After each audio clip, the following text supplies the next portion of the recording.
Fala galera, mais uma vez abordando o tema Messi por aqui. Até porque é inevitável olhar para trás agora e pensar, olha o tamanho da história que foi construída. E chega ao fim um ciclo, o mais vencedor da história do Barcelona, sem dúvida alguma, e que tinha o Messi, teve o Messi como grande expoente. Claro, foram diferentes times ao longo desse período, dessas basicamente 2 décadas aí de um Barcelona no topo. E é até difícil, é até estranho olhar agora e pensar num time sem o Messi. E aí eu tava pensando até, um tópico que veio à minha cabeça e eu acho que é legal, eu vou até deixar a pergunta pra vocês aqui, o espaço tá aberto nos comentários, antes mesmo de entrar no vídeo, quero saber de vocês.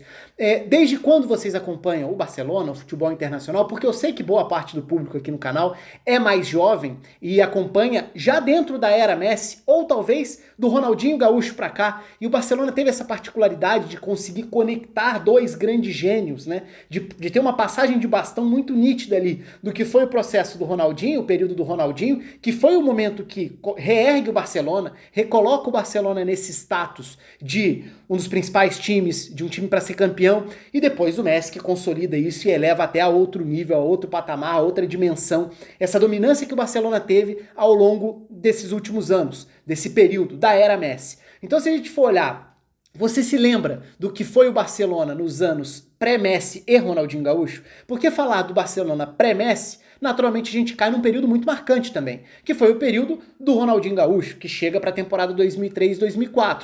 Logo na sequência o Messi já estrearia, é verdade, ainda muito garoto, ele era o coadjuvante da grande estrela do time, que era o Ronaldinho Gaúcho. Mas e antes do Ronaldinho chegar? Vocês se lembram como era o time? A ideia é passar justamente por isso aqui hoje, fazer um giro rápido por algumas das escalações, por um pouco do que era o cenário do Barcelona antes de uma era tão vitoriosa. Até porque, dentro dessa reflexão, é inevitável a gente pensar, e eu sempre bati muito nessa tecla, a gente se acostumou. Eu bati nessa tecla também em relação ao Cristiano Ronaldo no Real Madrid, vale pro Messi no Barcelona. A gente se acostumou a ver Barcelona e Real Madrid sobrando no Campeonato Espanhol durante muito tempo. E muitas vezes os resultados eram até elásticos, eram goleadas, eram jogos de placares tranquilos, sendo jogos que não tinham sido totalmente tranquilos não, mas a grande diferença estava em ter um cara que decidia a cada semana, a cada rodada. E esse cara pro Real Madrid era o Cristiano Ronaldo, pro Barcelona foi o Messi durante todo esse período. Então foi um período muito grande do tempo em que talvez a gente tenha ficado mal acostumado no sentido de saber que fica tranquilo porque daqui a pouco vai sair um gol, uma jogada genial, vai ter um momento para desequilibrar e para transformar muitas vezes confrontos parelhos em confrontos completamente desiguais, em placares dilatados, em goleadas muitas vezes facilitadas por esse brilho da genialidade, da regularidade no mais alto nível, porque eu acho que isso é que simboliza essa passagem do Messi fantástica, brilhante, e que agora a gente tem a expectativa em relação ao PSG também. Então se a gente for lembrar, a última temporada do Barcelona antes de Messi e Ronaldinho, foi a temporada 2002-2003, que foi uma temporada muito curiosa, não só do ponto de vista do Barcelona, mas o Campeonato Espanhol teve alguns tópicos muito interessantes naquela época, e vale a gente lembrar, a gente está falando de um período em que o Barcelona voltaria a ser campeão espanhol em 2005, né? Mas se a gente pegar o recorte de 96 a 2004, a gente está pegando aí um período em que o Barcelona basicamente tem muitas dificuldades. Aliás, o Barcelona vence o Campeonato Espanhol em 98 e em 99. Mas durante todo esse período, o campeonato teve diversos campeões. Né? Teve o Atlético de Madrid campeão, teve o Real Madrid campeão, teve o Deportivo campeão, teve o Valência campeão.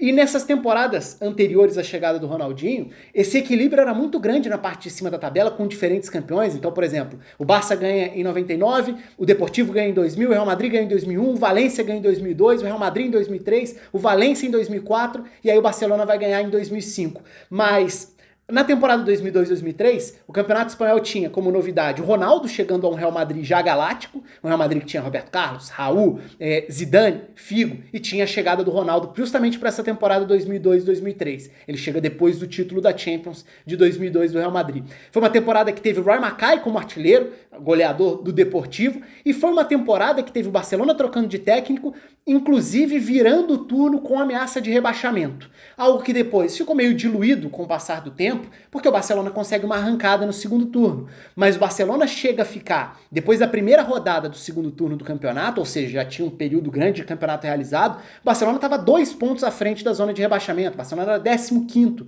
nessa ocasião. E foi um Barcelona que foi treinado pelo Van Gaal na primeira metade, e que depois teve o Radomir Antic terminando a temporada, assumindo como treinador e conduzindo essa arrancada que levaria o Barcelona até a sexta posição. Então o Barcelona termina confortável em termos de classificação. É claro que sexto lugar não é confortável para a história do Barcelona, e muito menos se a gente olha para a realidade de hoje. Mas foi um Barcelona que respirou mais aliviado porque, em dado momento da temporada, estava preocupado olhando para baixo, que é algo completamente fora da realidade, não só para os tempos atuais, historicamente, né? Vamos lembrar que no Campeonato Espanhol nem Barcelona, nem Real Madrid, nem Atlético Bilbao, os três clubes que nunca foram rebaixados. Então vamos dar uma olhada assim, primeiro nas classificações, até passando rapidamente, se a gente for olhar, por exemplo, em 2001, que eu citei, né? Real Madrid foi campeão, aí Deportivo, Mallorca, Barça na quarta posição, até empatado em pontos com o Valência, mas era um Celta muito forte nessa época. O Villarreal estava começando a se colocar como um time de primeira divisão nessa época.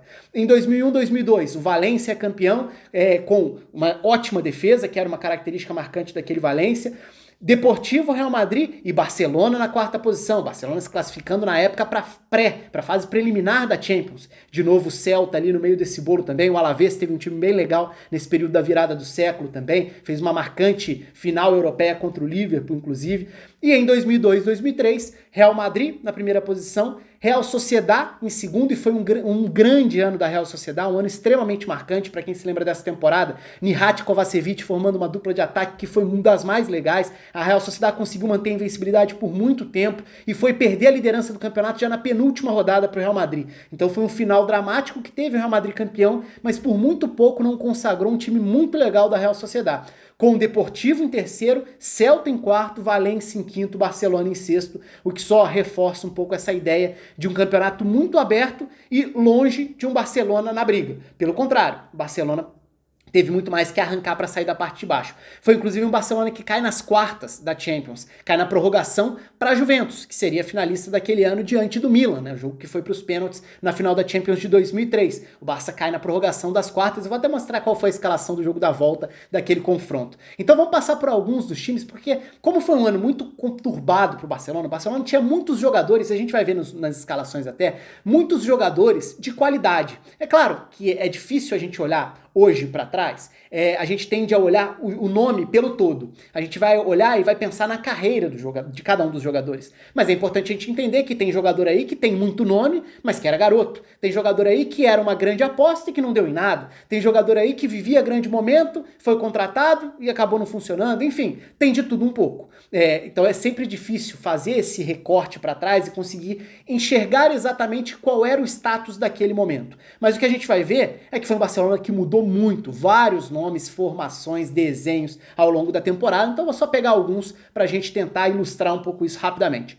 Vamos começar, então, com o Barcelona, que foi o time da primeira rodada, estreia contra o Atlético de Madrid no Campeonato Espanhol da temporada 2002-2003, a última temporada pré-Messi e Ronaldinho Gaúcho no Barcelona, né? Claro, o Ronaldinho Gaúcho era quem chegava nessa temporada, em 2003, 2004, a temporada seguinte. Então, na estreia de 2002, 2003, o Barcelona teve Valdés.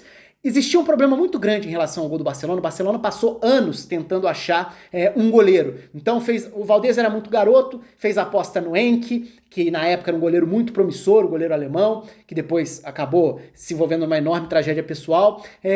O Bonano foi uma aposta ao longo da temporada também. O Barcelona tinha passado alguns anos com o Vitor Bahia no gol. Mas enfim, Vitor Valdés, Puyol, Frank de Boer, Navarro, Gabri, Xavi, garoto, é bom lembrar, né? Não é o Xavi que já consolidado como um dos grandes da geração. Filipe Cocu, Mendieta, que tinha ido muito bem com a camisa do Valência, era um jogador extremamente valorizado nessa época. Luiz Henrique, Saviola e Kluivert. Esse era o time da primeira rodada do Campeonato Espanhol. Algumas rodadas depois, Barcelona e Real Madrid empatariam em 0-0 no confronto do primeiro turno. A escalação do Barcelona naquele dia, do Van Gaal também, foi Bonano, Puyol, Heisiger, Frank de Boer, Cocu, Gabri, Xavi, Mendieta, Thiago Motta garoto na época também, Riquelme, que entrou e saiu muito no time ao longo da temporada, e Kluivert no comando do ataque. Um jogo marcante dessa temporada é a pancada que o Barcelona toma para o Sevilla. O Barcelona toma um 3-0 para o Sevilla no Camp Nou, que é um jogo muito marcante, não só pelo placar em si, mas também pela manifestação da torcida.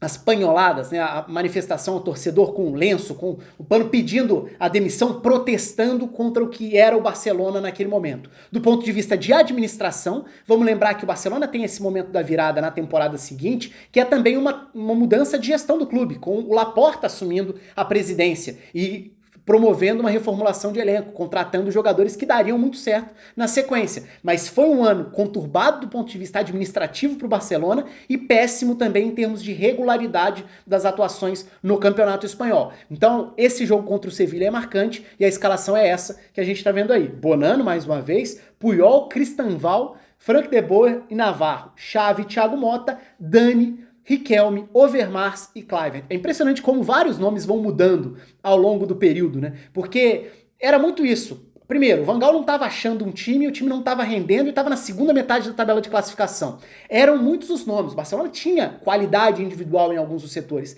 Não tinham uma cara de time, não tinham um rendimento confiável. Mas não dá para dizer que o elenco era péssimo, que só tinha jogador horrível. Não era o caso. Embora, claro, é bom a gente lembrar também, era um período de transição pós-saída do Rivaldo, que tinha sido uma das referências do Barcelona em anos anteriores. Aliás, antes do Rivaldo sair, já tinha perdido também o Figo para o próprio Real Madrid. O Figo, melhor jogador do mundo e que se transfere para o Real Madrid, uma das transferências mais marcantes e polêmicas da história da rivalidade. Agora, a reação do Barcelona começa no segundo turno, depois da demissão do Van Gaal, o Radomir Antić assume e aí ele consegue uma sequência de resultados. E um time que teve até uma sequência com o Radomir Antić é esse dessa escalação. Bonano, Heisiger, Puyol, Frank de Boer e Sorin, Cocu, Xavi, Mendieta, Overmars, Saviola e Kluivert. Claro que tinha variação aí, porque tinha Luiz Henrique que poderia entrar, tinha Riquelme que poderia entrar, dava para mexer com características dos 4 jogadores da linha de defesa, dos próprios volantes e meio-campistas também, tanto que quando a gente vai olhar para o time que foi eliminado no jogo da volta pela Juventus nas quartas da Champions, a escalação já é essa aí que a gente vai ver. Bonano no gol, Puyol na lateral, Patrick Anderson, que foi uma aposta na época, o Anderson tinha tinha se destacado muito na Bundesliga, mas depois sofreu com lesões, o Patrick Anderson, zagueiro sueco, Frank de Boer, Heisiger, que era meio que o Coringa, né, podia jogar na lateral direita, na zaga, na lateral esquerda, Thiago Motta e Xavi, Luiz Henrique, Overmars, Saviola e Kluivert. Esse é o time titular do jogo da eliminação do Barcelona nas quartas. Era até um jogo que existia muita expectativa porque poderia gerar um confronto na semi entre Real Madrid e Barcelona. E acabou não acontecendo porque o Barcelona é eliminado pela Juventus, a Juventus pega o Real Madrid, elimina o Real Madrid galáctico e chega à final para enfrentar o Milan, no famoso jogo em que o Nedved não jogou porque estava suspenso, e que foi um desfalque gigante para essa Juventus na final da Champions em 2003, vencida pelo Milan nos pênaltis, com o Dida no gol se destacando, entre outros jogadores importantes dessa época. Era um timaço também do Milan, assim como da Juventus era importante também. Enfim, acho que era esse o passeio, né? Dar uma olhada para o que foi a última versão do Barcelona antes de dias tão gloriosos. Primeiro com a virada de chave, com o Laporta assumindo o comando, contratando Ronaldinho, entre outros nomes. O Barça tem o desenvolvimento de grandes jogadores que surgiram no próprio clube, Messi, Piqué, o próprio Puyol, Xavi, Iniesta, jogadores que alguns já faziam parte do elenco nessa época, então tem o desenvolvimento dessa garotada e tem, claro, outros jogadores que virariam fundamentais, o Ronaldinho o principal deles, mas claro que a gente vai falar de Deco, a gente vai falar de Eto'o, de Juli, jogadores que foram importantes no primeiro momento, outros mais pra frente também. Enfim, é legal porque é uma volta no tempo, e é legal também porque eu sei que muitos dos seguidores aqui do canal ou não eram nascidos, ou eram pequenos, ou ainda não acompanhavam um Barcelona pré-era Papa Tudo. A gente se acostumou com o Barcelona ganhando tudo, sendo favorito a tudo durante quase 2 décadas. Não foi sempre assim. Aliás, não foi sempre assim, acho que para nenhum clube na história do futebol, praticamente, né? Tô exagerando. Mas o Barcelona, antes de ter Messi e Ronaldinho Gaúcho, teve anos difíceis. 2002, 2003 foi uma temporada assim. Um abraço para todo mundo, pretendo fazer outros vídeos aqui, ainda explorando um pouco o tema Messi, mesmo que de formas diferentes, com desdobramentos um pouco diferentes aqui no canal. Um abraço, até a próxima.